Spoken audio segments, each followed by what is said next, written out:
Lumos Maxima. Sorciers, sorcières et moldus, bienvenue sur la voie 9-3/4, le podcast pour les sorciers et les moldus. Je suis Séverine et je vous embarque avec moi dans le Poudlard Express direction Poudlard. Prenez une choco-grenouille, une bière au beurre et installez-vous confortablement. Sorciers, sorcières et moldus, répétez après moi. Je jure solennellement que mes intentions sont mauvaises. Plongez dans la pensine. Suivez le rappel tout. Écoutez, vous savez qui. Enfin non, je voulais dire vous savez quoi. Rendez-vous à la bibliothèque sans oublier de passer par la volière. Lisez la Gazette des sorciers et dirigez-vous dans votre salle commune. Vous êtes sur la voie 9-3/4, le podcast pour les sorciers et les moldus. Méfait accompli.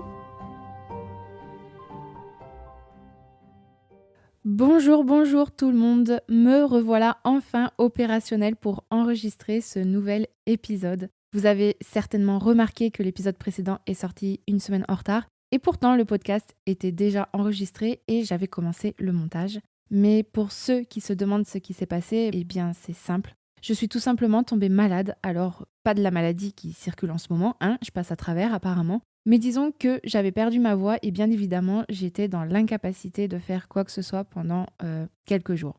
Aujourd'hui, je suis contente parce que même si j'ai encore quelques quintes de toux, j'ai enfin récupéré ma voix, enfin, je pense. Et ça, c'est super parce que je peux enfin reprendre les enregistrements. En tout cas, je suis ravie de vous retrouver aujourd'hui pour ce nouvel épisode de La Voix 9-3/4.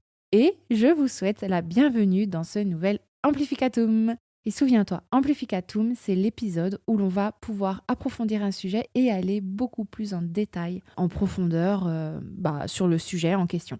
Et aujourd'hui, nous allons parler uniquement et comme il se doit de la Chambre des Secrets. Et on va commencer par une petite lecture, page 394. Non, professeur, c'est la page 162. D'ailleurs, c'est le moment où le professeur Binns, donc le professeur d'histoire de la magie, va expliquer ce qu'est la Chambre des Secrets. Alors, pour situer un peu le passage, le professeur Binns n'est pas vraiment pour expliquer ce qu'est la Chambre des Secrets parce que pour lui, c'est un mythe et une légende et dans son cours, il s'occupe que de faits réels. Et Hermione lui explique, parce que c'est Hermione qui demande au professeur si il peut dire quelque chose sur la Chambre des Secrets. Hermione arrive à le persuader en lui demandant si les légendes ne sont-elles pas toujours fondées sur des faits, en fait. Et comme toute la classe est très attentive, il se décide alors de parler de la Chambre des Secrets.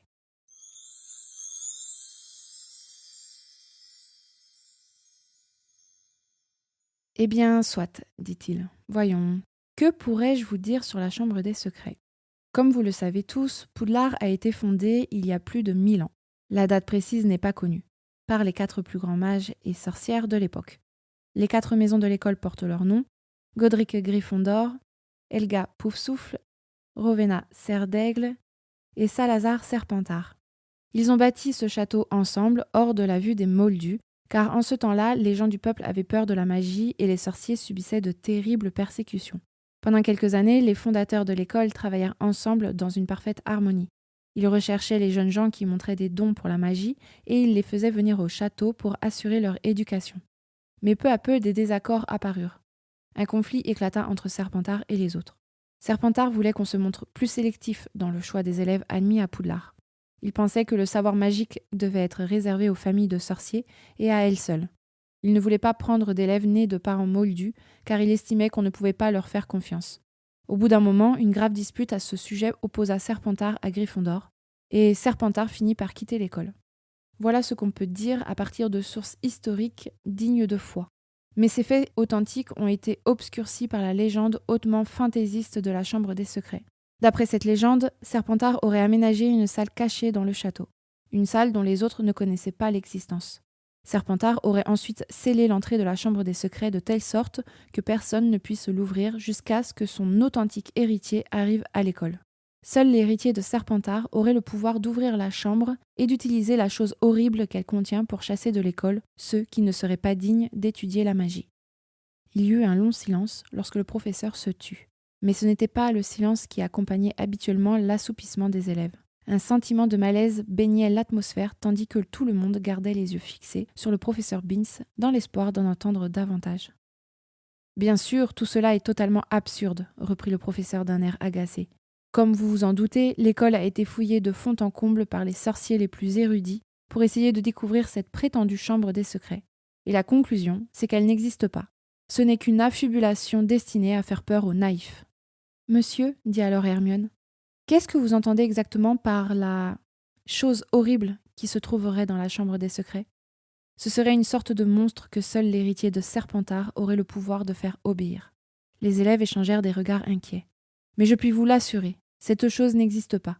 Il n'y a ni monstre, ni chambre des secrets. »« Mais, monsieur, objecta Sémus Finnegan, si la chambre ne peut être ouverte que par l'héritier de Serpentard, il est normal que personne d'autre ne soit capable de la trouver, non ? » « Absurde !» répliqua le professeur Binns d'un ton excédé. « Si les directeurs et directrices de Poudlard qui se sont succédés au cours des siècles n'ont rien découvert, mais professeur, il faut sans doute connaître la magie noire pour l'ouvrir, fit remarquer Parvati Patil. Ce n'est pas parce qu'un sorcier ne se sert pas de la magie noire qu'il ne la connaît pas, répliqua Binns. Si des gens comme Dumbledore, mais peut-être qu'il faut faire partie de la famille de Serpentard pour y arriver. Et donc Dumbledore, commença Dean Thomas. Mais le professeur Binns en avait assez. Ça suffit, dit-il sèchement. Je vous répète qu'il s'agit d'un mythe. Ça n'existe pas. Il n'y a pas l'ombre d'une preuve que Serpentard ait construit ne serait-ce qu'un placard à balai secret dans ce château. Je regrette de vous avoir raconté une histoire aussi stupide. Et maintenant, si vous le voulez bien, nous allons retourner à l'histoire, c'est-à-dire à des faits établis et véritables. Et quelques minutes plus tard, les élèves avaient replongé dans leur torpeur habituelle.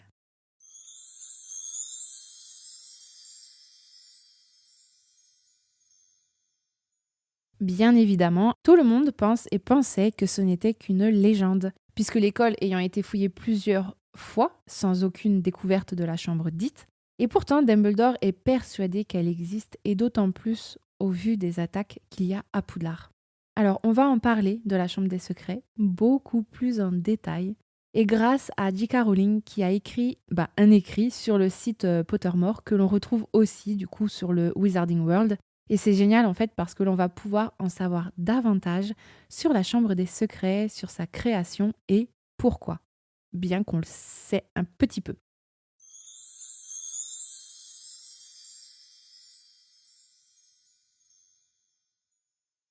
La chambre souterraine des secrets a été créée donc par Salazar Serpentard à l'insu de ses 3 collègues fondateurs de Poudlard. La chambre a été pendant de nombreux siècles considérée comme un mythe. Cependant, le fait que des rumeurs sur son existence aient persisté si longtemps révèle que Salazar Serpentard a parlé de sa création et que d'autres l'ont cru, ou bien qu'ils avaient été autorisés à y entrer. Il ne fait aucun doute que chacun des 4 fondateurs a cherché à mettre sa propre marque sur l'école de sorcellerie et de magie qu'il voulait être la meilleure au monde. Il a été convenu que chacun construirait ses propres maisons, par exemple, en choisissant l'emplacement des salles communes et des dortoirs. Cependant, seul Serpentard est allé plus loin et a construit ce qui était en fait un quartier général personnel et secret au sein de l'école, accessible uniquement par lui-même ou par ceux qu'il a autorisés à y entrer. Il est possible que lorsqu'il a construit la chambre pour la première fois, Serpentard ne voulait rien de plus qu'un endroit où enseigner à ses élèves des sorts que les 3 autres fondateurs auraient pu désapprouver. Des désaccords ont surgi tôt autour de l'enseignement de la magie noire. Cependant, il est clair par la décoration de la chambre qu'au moment où Serpentard l'a terminée, il avait développé des idées grandioses de sa propre importance pour l'école. Aucun autre fondateur n'a laissé derrière lui une statue gigantesque d'eux-mêmes ou n'a drapé l'école d'emblèmes de leur propre pouvoir personnel. Les serpents sculptés autour de la chambre des secrets étant une référence au pouvoir de Serpentard en tant que fourche-langue. Ce qui est certain, c'est qu'au moment où Serpentard a été forcé de quitter l'école par les 3 autres fondateurs, il avait décidé que, désormais, la chambre qu'il avait construite serait l'antre d'un monstre que lui seul, ou ses descendants, seraient en mesure de contrôler. Un basilic. De plus, seul un fourche-langue pourrait entrer dans la chambre. Il savait que cela empêcherait les 3 fondateurs et tous les autres membres du personnel d'y entrer. L'existence de la chambre était connue des descendants de Serpentard et de ceux avec qui il avait choisi de partager l'information. Ainsi, la rumeur est restée vivante à travers les siècles. Il existe des preuves claires que la chambre a été ouverte plus d'une fois entre la mort de Serpentard et l'entrée de Tom Jedusor au XXe siècle. Lors de sa création, la chambre était accessible par une trappe cachée et une série de tunnels magiques. Cependant, lorsque la plomberie de Poudlard est devenue plus élaborée au XVIIIe siècle, c'était un cas rare de sorciers copiant des moldus, car jusqu'à présent, ils se soulageaient simplement où ils se trouvaient et faisaient disparaître les preuves. L'entrée de la chambre était menacée, étant située sur le site d'un projet de toilette. La présence à l'école à l'époque d'un élève nommé Corvinus Gunt, descendant direct de Serpentard et antécédent de Tom Jedusor, explique comment la simple trappe était secrètement protégée, de sorte que ceux qui savaient comment y entrer pouvaient encore accéder à l'entrée de la chambre, même après qu'une plomberie de dernière génération ait été placée dessus. Les murmures qu'un monstre vivait dans les profondeurs du château étaient également répandus pendant des siècles. Encore une fois, c'est parce que ceux qui pouvaient l'entendre et en parler n'étaient pas toujours aussi discrets qu'ils auraient pu l'être. La famille Gunt ne pouvait résister à se vanter de leur connaissance. Comme personne d'autre ne pouvait entendre la créature glisser sous les planchers ou, plus tard, à travers la plomberie, il n'y avait pas beaucoup de croyants et aucun jusqu'à ce que Jedusor ose libérer le monstre dans le château. Les directeurs et directrices successifs, sans parler d'un certain nombre d'historiens, ont fouillé le château à fond de nombreuses fois au fil des siècles, concluant à chaque fois que la chambre était un mythe. La raison de leur échec était simple, aucun d'eux n'était un fourche-langue.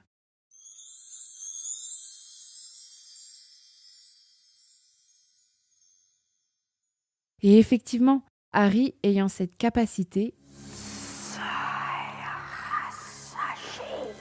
il va pouvoir découvrir la chambre des secrets. Et je vais vous lire un petit passage à nouveau de Harry Potter et la chambre des secrets, de la description de la chambre vue par Harry. Page 394. Et non, page 319. Il se trouvait à l'entrée d'une longue salle faiblement éclairée. D'immenses piliers de pierre, autour duquel s'enroulaient des serpents sculptés, soutenaient un plafond noyé dans l'obscurité et projetaient leur ombre noire dans une atmosphère étrange et verdâtre. Le cœur battant, Harry s'immobilisa, l'oreille tendue dans le silence glacé. Le basilic était-il tapi dans l'ombre d'un pilier? Et où se trouvait Ginny? Il sortit sa baguette magique et s'avança parmi les colonnes. Chacun de ses pas répercutait en écho par les murailles obscures. Il gardait les paupières à peine entr'ouvertes, prêt à les fermer à la moindre alerte. À plusieurs reprises, il crut voir bouger l'un des serpents de pierre dont les orbites creuses semblaient suivre ses mouvements. Lorsqu'il fut arrivé au niveau des 2 derniers piliers, il se retrouva face à une statue, adossée au mur du fond et qui faisait toute la hauteur de la chambre. Harry dut tendre le cou pour apercevoir la tête de la statue. Elle représentait un sorcier sémiesque, avec une longue barbe mince qui tombait presque jusqu'au bas de sa robe, où 2 énormes pieds grisâtres reposaient sur le sol lisse. Entre les pieds, une petite silhouette vêtue d'une robe noire était allongée face contre terre. Une silhouette aux cheveux d'un rouge flamboyant. « Ginny » murmura Harry.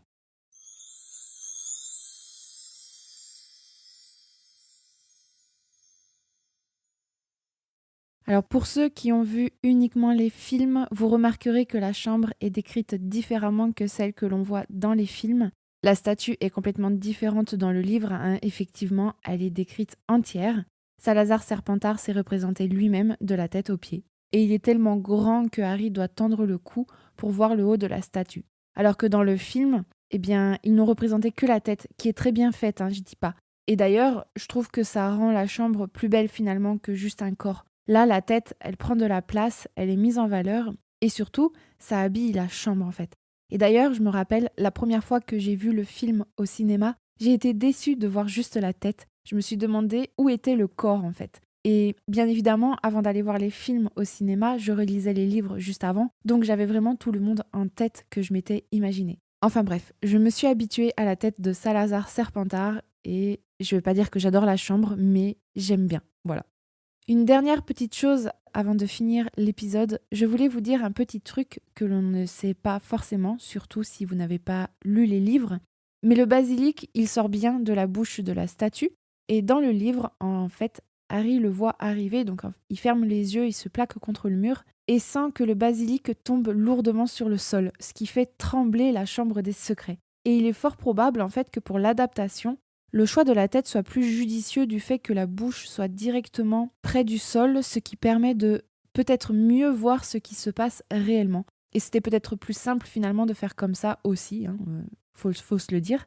Bon, bien sûr, ça, ce n'est que mon avis. Et voilà, c'est déjà la fin de l'épisode. Et maintenant, vous êtes incollables sur la chambre des secrets. On en sait beaucoup plus et j'ajouterai que le professeur Beans avait tort parce que la chambre existe réellement. Je vous remercie de votre écoute et j'espère que l'épisode vous a plu. D'ailleurs, alors attention, je fais ma pub, mais si c'est le cas, n'hésitez pas à vous abonner, à aimer et à partager le podcast. Vous pouvez également le noter avec des étoiles sur Spotify, tout comme sur Apple Podcast, où vous pouvez laisser un avis en plus de la note. Le podcast, il est aussi sur YouTube, donc vous pouvez y mettre un petit j'aime, ça fait toujours plaisir. Mais surtout, si vous aimez la voix 9-3/4, n'hésitez pas à en parler à vos amis Potterhead. Voilà, ce serait super de pouvoir partager ça avec vos amis. Allez, je m'arrête là, promis, et je vous souhaite à tous de passer tout simplement une belle journée ou une nuit, suivant l'heure où vous m'écoutez. Bon, ça change pas d'habitude. Et je vous dis à très vite pour un nouvel épisode magique. Salut, salut! Sorciers, sorcières et moldus, merci infiniment de m'avoir écouté. J'espère que vous avez passé un très bon moment. Laissez-moi une ou plusieurs petites étoiles, un commentaire, ça fait toujours plaisir et surtout, c'est déduit par les impôts moldus. Et les gobelins ne vous en tiendront pas rigueur, je vous le promets. Je vous retrouve la semaine prochaine pour un nouvel épisode magique. C'était La Voix 9-3/4, le podcast pour les sorciers et les moldus. À très vite les magicos. Nox!